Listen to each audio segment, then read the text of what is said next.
Hey, Mark, welcome to the Hidden Wire podcast. Great to have you here today. Thank you. It's really nice to be here. I appreciate All, it. all the way over in the US, Yeah, New York City. New York City. Expensive Yeah, rents, I imagine. very. Very. Hey, Mark, welcome to the show. I know you've got a new book out, which we're going to jump into today. Reset Your Romantic GPS. So potentially good for everyone out there listening to the show today. Tell us a little bit about yourself, your background, what you do, and what led you to writing this book. Yeah, so I'm a psychoanalyst in New York City, which is just like a psychotherapist. And I've been practicing for about 30 years here. Mm-hmm. Um, and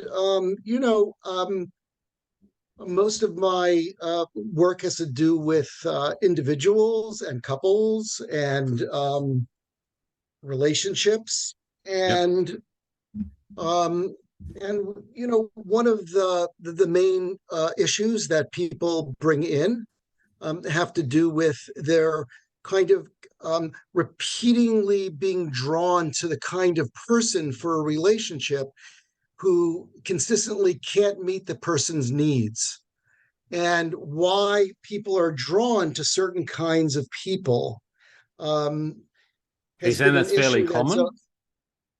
it's very common. Yeah, it's Yep. quite common. Well, both in our Yeah, romantic relationships and everyday relationships, or mostly romantic, mostly important relationships, yeah. relationships that touch a person's dependency needs, and people who are important in our lives. Mm. And so there's something out there. So I wrote the book really because um, there's an idea around there's a theory called attachment theory, Yeah. which has to do with how it's a language of connecting, and it's a language that we learn when we're very young. Okay. And that kind of language is how we know to be connected. And if that language, if you grow up in a more chaotic house or a less attuned house, it's still going to be the language that you have learned how to connect. So the book is really about becoming aware of our attachment styles so that we have more of a choice um, um, to pick people who are more likely to meet our needs or to be attuned to our needs. And that's not always the easiest thing, to No. change your language, to change your relational language. And I'll tell you a little bit about, a secure attachment and insecure attachment, which is really the main theme to this. So in a secure attachment, right, an infant comes into the world and the caretakers are attuned, hopefully in a good enough way, to the child's dysregulation, their needs for comfort and attachment, their needs for touch and closeness, hunger and discomfort. And so when a child feels responded to enough, a child internalizes two main things. One is that their needs are um, okay.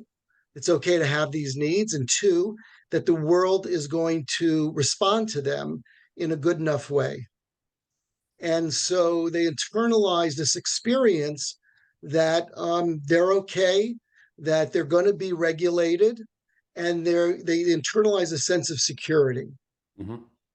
They go out into the world with kind of this life jacket of sense of security, and they meet obstacles and challenges in the world in a way that is challenging, but it's not, it doesn't feel overwhelming, and it doesn't feel destabilizing, because they have this sense of internalized safety.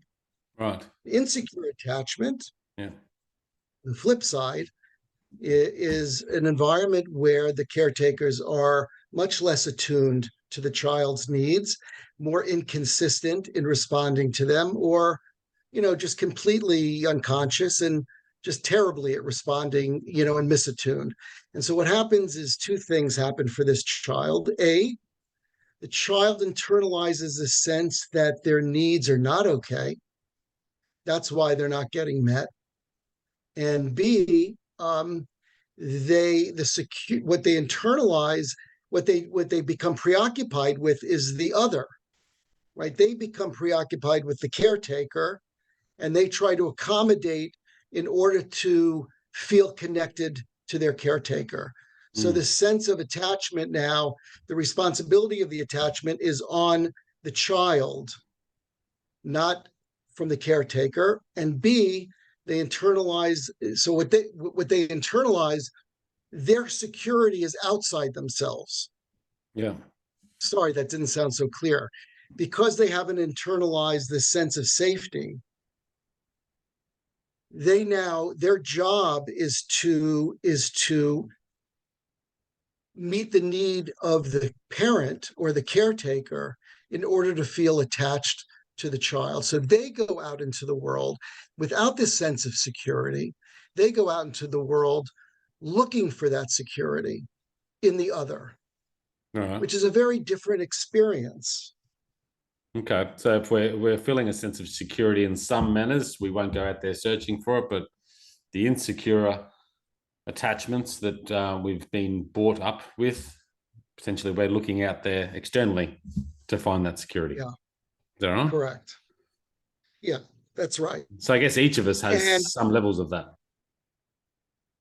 Yes, it's on a continuum. We all have some of that. But when when it's polarized, and that becomes, when the sense of security is, you really don't have it until you're connected to the other. Now you're dependent on that other, right? You have to accommodate to that other. It's a very different kind of experience. And the sort of tragedy about that, or the irony, or whatever it is that the person who's looking for the security in the other is usually drawn to the very same kind of person who wasn't available to the child to begin with, because that's the language that they learned. Yeah. And if they were to meet somebody who is actually more attuned to them, yeah, it's not good. No. And attunement feels uncomfortable. So why would we go out there finding someone that actually doesn't provide that need, even though that's what we're looking for? Yeah, obviously, you said it's the language, but yeah, well, it's our first language. We look for it for two reasons. One, because it is what we know. It is what an insecurely attached person knows to be the language of connectedness. That's how they learn to connect, by subordinating the self and accommodating to the other. That is, in fact, how they learn to feel connected. So there's that. It's what they know. The other is the hope or the longing that if they could just get it right, if they could just,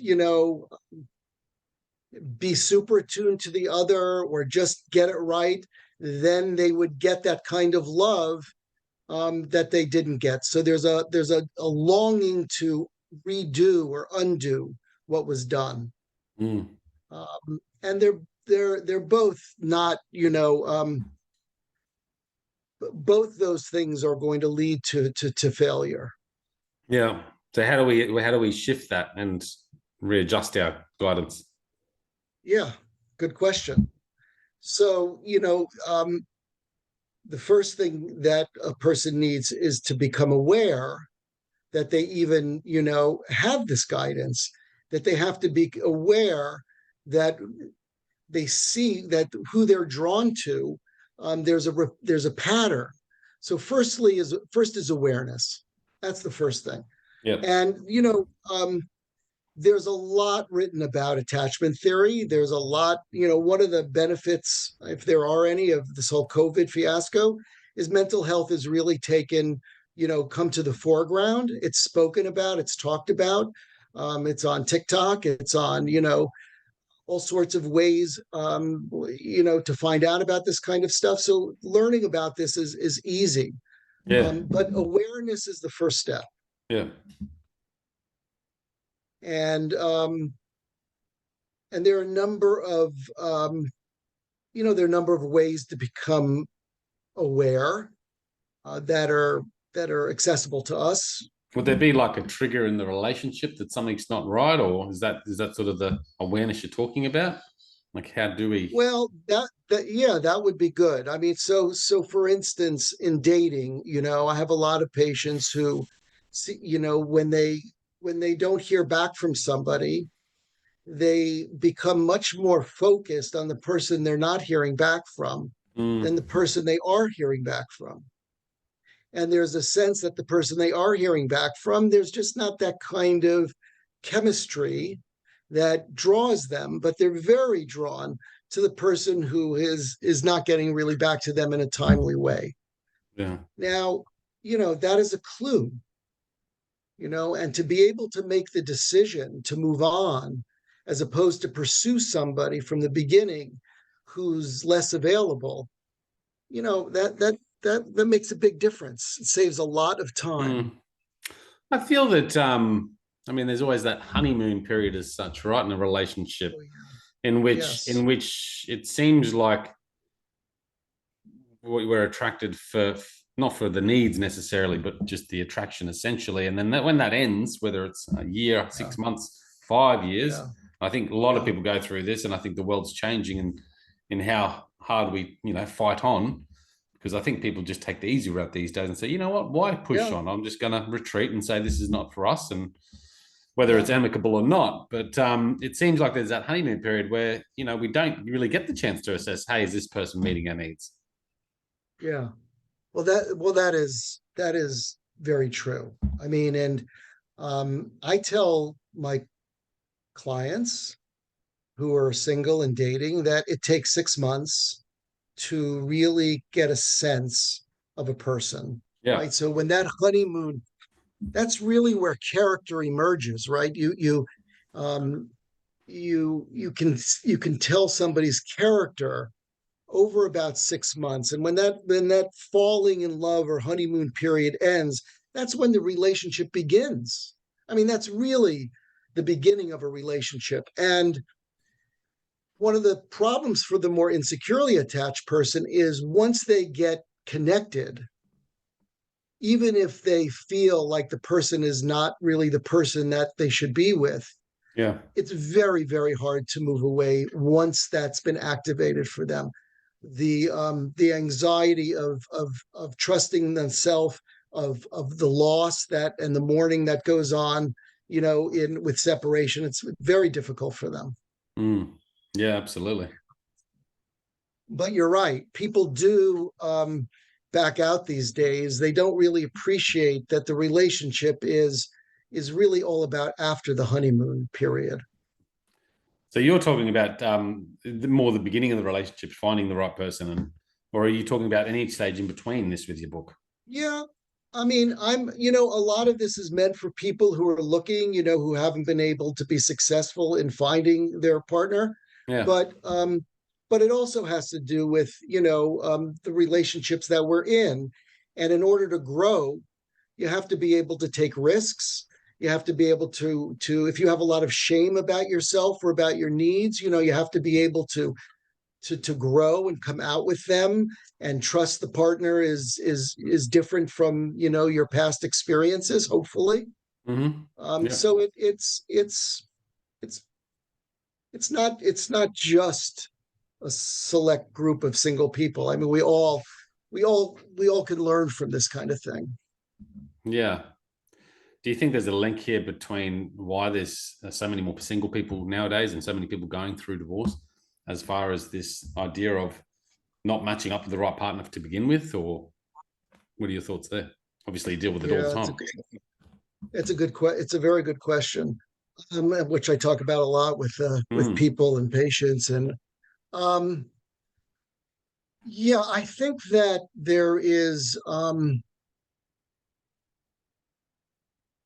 a way um, where people don't want to do the hard work of what a relationship is, Yeah. and they have a fantasy that the other is going to meet, all of their unmet needs, and that is not, what another person can do for us. That's much more of a fantasy. I mean, at best, they can understand our needs, and sometimes they can meet our needs, but it's not going to it's not going to undo anything that happened to anybody, from their growing up period. So I do think people take the easy way out sometimes, and I do think that there's a misunderstanding of like chemistry over character. A lot of people are What looking do you for mean by that that? dopamine. Chemistry over character. Well, that sense of, well, I feel this thing, I feel this kind of longing, or I feel this kind of connection. And when that feeling dissipates, Yeah. so does the reason they're with the person, as opposed to character, when you are with somebody who really is there for you, who really does have your back. And you have to live with the good and the bad. And people seem to tend to run away from that at times. 100%. you know Well, it's just we, we have a lack of patience in this world, and a lack of we want everything instantly, and that's yeah just that's just going to be the reality of the world, I think. um I mean, do you look at it from a relationship point of view? How do we work with that? Like, how do we work with each other's needs and address that in a relationship that's beyond the honeymoon, and perhaps one of the partners or both partners are feeling like their needs aren't met? Do we address it, or do we retreat and say, look, this is not for us, and that's fair enough? Because I assume potentially there's a lot of people that perhaps just aren't compatible and never were. yeah, that's true, but you have to be able to share what your needs are in Mm, order to see if they can get met. mm, You have to make it, you be willing to be vulnerable, and to reveal who you are and what you need. I mean, that's different from just being needy, right? But being able to let your partner know, the things about you that you have your own shame about. So you have to give the person a chance. And if the partner can hear the person, and can, be mature enough to appreciate and get to know the person they're with, I mean, yeah. literally, you Mm, know, um, that usually does the trick. The problem is, for some people, is they have more of a fantasy about who their partner is. And when the partner starts becoming a real person, which we all are, and not just, the the fantasy, that can be difficult for certain kinds of people who are not looking to be in reality. right. And if you're with a person who is judging you when you open up, or is critical of you when you open up, um, you know, hopefully you'll have enough self-esteem to be able to decide whether or not that person's really right for you or not. But you do have to take the risk of letting yourself be known. Well, I think if you look back at, I mean, what you're talking about, the attachment theory and finding people that perhaps don't actually fulfill the needs that we're looking for. I mean, if you're in that spot and you feel like something's not right or some needs not met, then you approach your partner about it. And ideally, if we have actually found the wrong partner, then even approaching them about it, what's going to change? Like, what's really going to help them start to meet our Um, needs if we've actually, if they've actually not that person that can meet our needs? yeah, I mean, I do think that reveals itself earlier than later. The problem for an insecurely attached person is continue, they will identify with, well, maybe there is something wrong with my need, right? Well, maybe if I just accommodate and I do it this way, then it'll be okay. And that is a problem, right? But usually within 6 months, you can begin to tell whether or not the person is really good for you or not good for you. And then you have to have the ability to make a decision. Mm. Um, and if you put that decision off, you're going to go forward in the same kind of relationship, and it's probably not going to work out very well. Yeah. What do you find most common, like in these situations where couples are addressing their needs with one another? Is there a similar pattern that pops up? Well, yeah, I mean, people are, when the longer we're with someone, you know, on some level, the more that person becomes, we sort of make our partners over time into not, into our past a little bit. Mm, Like, and partners get triggered very easily. They get defensive very easily. Um, they can fight about, the most, mundane kinds of things, yeah. and because the person is so important to us, and really kind of touches on old stuff in us. Mm, So the best thing that couples can do is to try to hear the other and to notice when they're getting defensive. And there are a couple of great techniques for that, listening techniques, where the first person, partner A, says how they feel, and partner B has to mirror back to partner A what they said. yeah. And then partner A says, yes, that's how I feel, that's what I meant. Then partner B does it, and partner A has to mirror back to partner B. And the craziest thing is when both people feel heard, literally just heard, uh, that's about 70% of the issue. If two people feel seen and heard, forget about who's right or wrong. Just the fact that they have two subjectivities and their experience is being understood, that does a lot of good. Mm, Um, if they can't do that, then all the work is about just doing that, just just being heard. you know um and couples trigger each other. Like I said, they become reflections of all of our own sensitivities. yeah. Yeah. So do you think a lot of people have gone out there and met couples that don't actually fulfill their needs by searching for that insecure attachment that you were talking about? I think that the people with certain types of insecure attachments who go after people who are not available to meet their needs. And the insecurely attached first needs to begin to have a relationship with themselves. I mean, they need to be able to be good to themselves by not putting themselves in situations where they're not getting their needs met. They have to take good care of themselves. They often don't do that either. So an insecurely attached person needs to become aware of that tendency. Interesting. Sorry, there's a New York City car blaring outside my window. So New York City. uh, Never been. Can't wait. Yeah, it's oh yeah, interesting. So come I on. think I think sometimes if you've got that insecure attachment and you search for someone that actually doesn't meet that need, it's likely that person, like you said, was much like your parent or caretaker that didn't give that. Yeah, that's who you're looking for, a similar kind of person, unfortunately, who's also Interesting. usually not capable.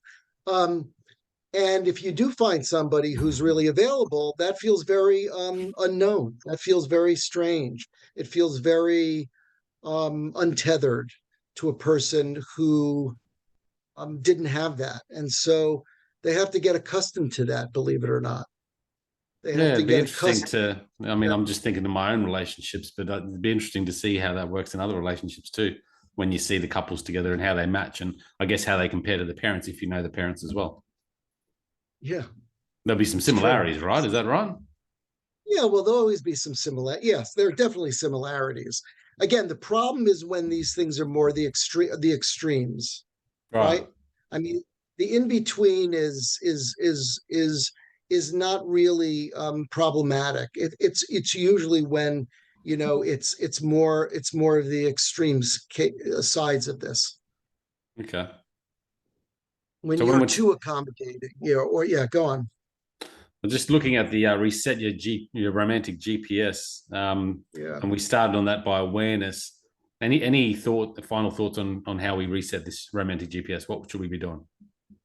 Yeah, there are a number of things you can do. I mean, I'm a big believer that 5 minutes of mindful meditation, which is Yeah. really just a breathing, and focusing on the breath, being with yourself Yep. for 5 minutes a day, you'd find it, you don't think it would be challenging, but it is. And if you can be, the more you can be with yourself and you realize there's a self to be with, that provides a real sense of stability, knowing that you have this self to be able to come back to. Mm-hmm. And the other ways of practicing are noticing cravings, for instance. So you have a craving for a person, you have a craving for food. Notice that craving. Um, think about, realize you're in a relationship with these kinds of things. You're in a relationship with the craving, and notice the feelings that are associated with it. Just begin to become aware of the kinds of things that drive us, that we long for, and as opposed to just being in the feeling and just reacting robotically, try to become aware of those moments. See if you can allow a little bit of choice to come into the picture. If I Mm. want this thing that's really bad for me, if I had a child, would I want my child to eat that? Right? And if the answer is no, what would it be like to not fulfill that craving for the moment? What feelings come up when you say no to something unhealthy? And be with those feelings. The more we can be what I call the discomfort of healthy choices, the more we can be with that discomfort, the better Yeah, off we it's a are. really, really. I mean, we could go deep into this topic. Um, and I'm guessing there's a lot of people that are good at it out there that can be comfortable Yeah, with the normal, But I think in this day and there are. age, what is normal anymore? And I think we're all hooked onto something to have this sense of escapism, whether it's drinking, drugs, social media, Oh yeah, constant just social seeking of media. attention, um, Yeah, addiction to whatever work, sex. I mean, there's just yeah. so much of it that we just Yes, crave. the dopamine hits in with technology are just, it's pretty. If we watched ourselves, if we really could observe ourselves with these phones, it's scary. Oh, it's amazing, and I try to be mindful of it. I use my phone for work all the time, so I'm on it at least 4 to 5 Well, hours a day. that's for work. I know, but it's still there, and it still becomes an It attachment, is. It is. which it then makes it a bit harder Right. sometimes. Right. Put the phone down for an hour for people and see what feelings come up when you don't, when you leave it there. Look at your phone and for an hour, I mean, 10 minutes to begin with, and see what feelings come up. You want to be in relationship to those uncomfortable feelings. Mm. Those are the ones that help you grow. Yeah, yeah. I mean, you think back, 20 years ago when we were kids, or actually, I wasn't a kid then, a bit longer than that now. But back in the day when we were kids, we didn't have any of this. No. We barely had TV, Yeah. and a couple of channels maybe. So it's going to be an interesting change. But Marc Sholes, Yes. thank you for coming on. Where can Thank you. people go to find out more about you? What's your best spot? Yes. So the book is available on Amazon. Uh-huh. Reset Your Romantic GPS. And I have a website, Marc Sholes, lcsw.com. You can find me there. And I have social media. I also have an Instagram, Marc Sholes, LCSW. So, you can see some of my stuff there. And I assume through your website they can find all your links to where you're hanging out, and obviously the book. We'll yeah, stick the link into the show notes as well for everyone yeah, listening. Jump on there, click the link, support the show. yeah. And Lee, if you're ever in New York, you gotta come and say hello. Oh mate, I've never been to America. I've got so many people like yourself that we've met. And yeah, I reckon I could probably stay for free in America based on the Exactly. connections. So one day, Mark, thanks so much for coming on, guys. Check it out at thehiddenwhy.com. Until next time, peace, passion, and purpose. See you soon.